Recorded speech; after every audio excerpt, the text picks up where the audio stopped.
as you take a flight.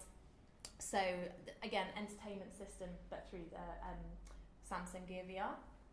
And John Lewis's big successful campaign with Monty the Penguin, they brought that to Google Cardboard as well to kind of support the whole of the campaign. So not only is it in store, online, but now you've got that extra added element of magic on the cardboard. So you show that to your children, and it was a 2D kind of reenactment of the advertisement in virtual reality.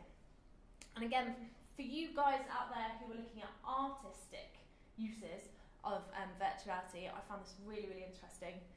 This is Gretchen Andrews. This is a piece of her work on the far left. What she did was an exhibition in LA in a gallery. She only had one piece of her artwork on the walls, and if you were interested, you could put the Carl's Eye Swan on, put your phone in, which it takes any phone, and look around, and you could see all of her pieces, all of the collections, while she talked through them. So it had her voiceover, and it had overlays of the text describing the artistic piece itself. So you can see from just having that one little space up on the wall, you actually had a much bigger experience. You could look through like the rest of her collection, which is pretty cool, and I think it's something definitely to look out for in the future, because I love it. This is just what went on in Lamborghini when they went to their Geneva Motor Show this year. They used it to stand out from the crowd of other automotive companies.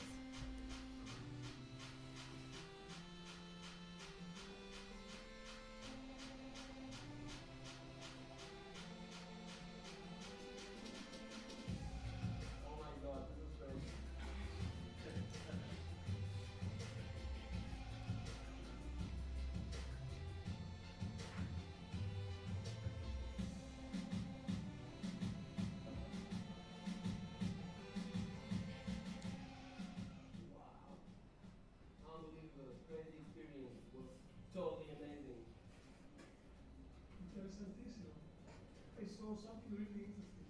This is a reality. It makes me really involved. I could feel like the speed going hard into the corner, left, right.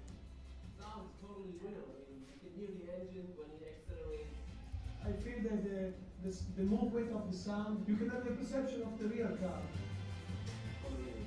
Great experience. It's really immersive. Can't explain. It's crazy. You have to try. Crazy, and that's kind of one of the reactions that everyone seems to have the first time they try the Oculus, the Gear VR, and even the cardboard, the new kind of lovely cardboard. Everyone seems to have this like, wow, oh my god, experience, kind of reaction the first time they kind of try it. And there are some hilarious videos on YouTube if you want to try out. Have a look at those first timers. Yeah, moving on. So there's something else I've seen.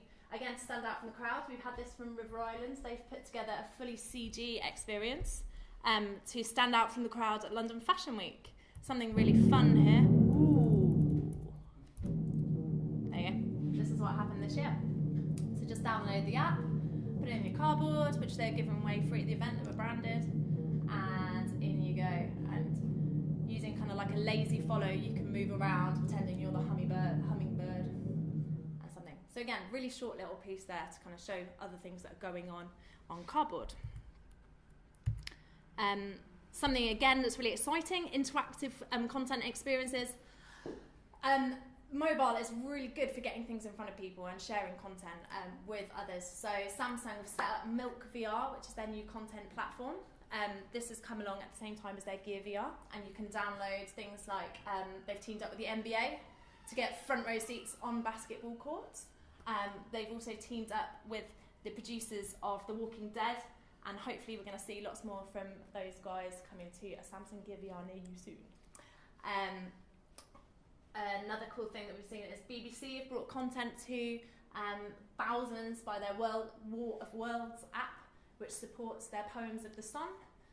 We've seen Jack White in concert, we've seen Beck in concert, we've seen Paul McCartney in concert. Loads of people that you can kind of see things without actually having to be there, but you kind of really experience it. And then lastly, something that's really exciting is immersive journalism on your phone. So this is by Immersively. This is the Hong Kong protests. They've actually done a piece of 360-degree film to kind of show what went on in Hong Kong. They've done a big piece immersive journalism, and they've actually ported it to your phones, so you can actually put that in and look around as if you're there. So I think that's something to watch this space on, is immersive journalism. I think it's really something that's quite exciting. So, something else, we're getting there. Gaming, again, really, really big part of mobile and the kind of cardboard virtual industry. We've got horror games from Sisters, we've got first-person shooters, we've got walking with dinosaurs, roller coasters, and again, some kind of space-age kind of games coming to cardboard for us.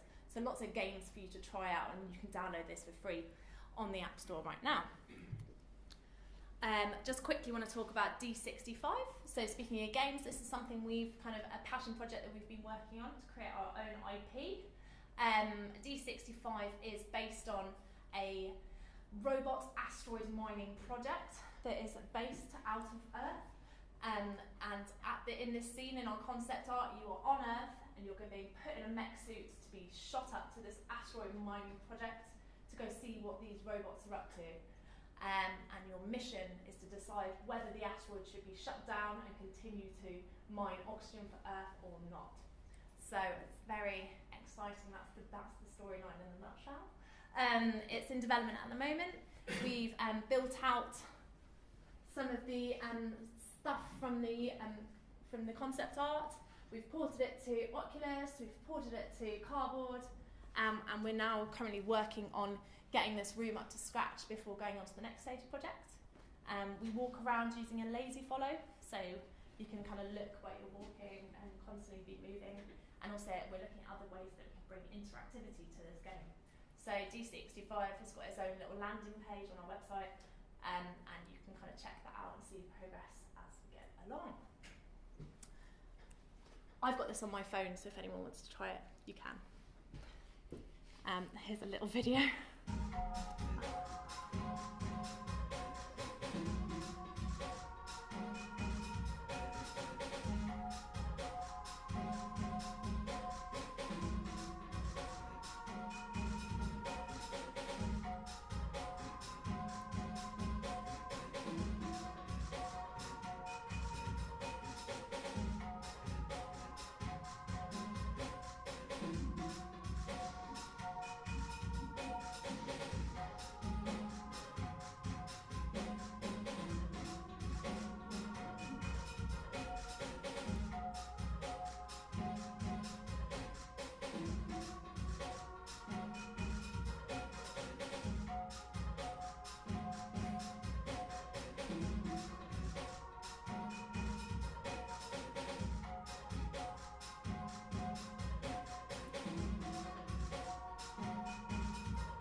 Cool, so there I am with my Oculus fish face going on, looking at D65 project. Very good stuff. So again, you can try that out, and we've got that on our phones, ready for you to get your eyes on. Cool, I'm just going to finish off with the future, because it's kind of a good place to leave. So what's coming up? We've got browser-based VR. This is really exciting. Firefox, Mozilla are currently looking at it, they're looking at Moz VR. So this is how we can go into our browsers and click go to virtual reality, and it will automatically launch you into a virtual experience. So today I went on Chrome's new virtual reality kind of test platform. So you can type in chromevr.com or whatever it is, and it will take you into this stereoscopic view. You put your cardboard and your phone in your cardboard, and you're automatically from a website into virtual reality. So it's very exciting. So we've got Google, Mozilla, and Chrome. They're all looking at it. Immersion is the next big thing. Specific to mobile, not that much coming out, but specific to Oculus, yeah, loads. So, but we're maybe thinking in the future that might come to mobile as well. So we've got the Whiz Dish, which you guys get to play on loads, and it's great. We've got the Pinch, which is up there, so it's using your fingers as clickers to wear these little rings. We've got Dexmo, which is another kind of kickstarted haptic glove system that will tell you when you're picking something up, and it by applying pressure and things to your hands. Again, user-generated content, I think, is going to be huge. and that's going to really drive this mobile wave. So everyone now is kind of seeming to get like GoPros, but what happens when these GoPros become 360 and our selfie sticks can record 360 video, then it gets interesting. So we've got 360 video up there. What happens when people start getting drones? Because everyone's loving these like little helicopter things, recording 360. What about getting those into content? So YouTube, a couple of days ago, launched 360-degree YouTube. So now you can watch a video on YouTube and use little cursor arrows to actually go 360 around the videos. So when that goes into cardboard, you're in a 360-degree video just by going on YouTube. So it's great. We're going to see lots more kind of user-generated content there.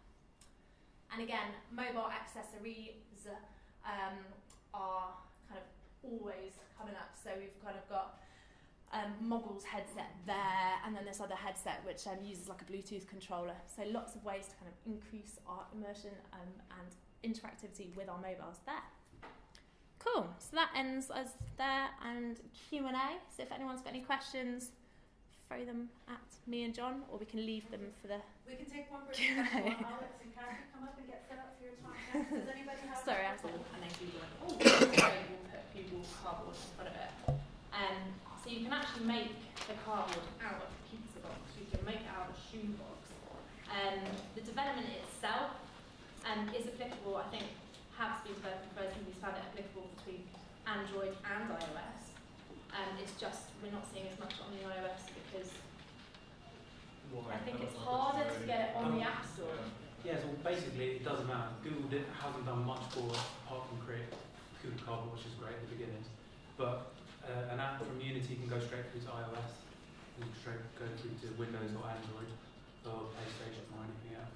There's lots of different cardboards we make one ourselves, but is everybody developing for Android and iOS getting left behind because of the...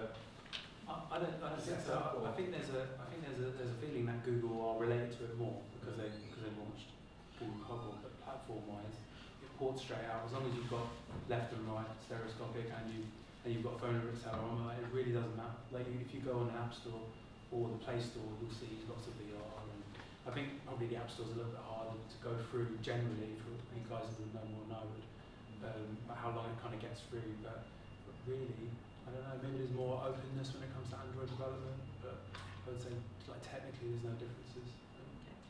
Thanks. We'll have more time for questions for Emma and John.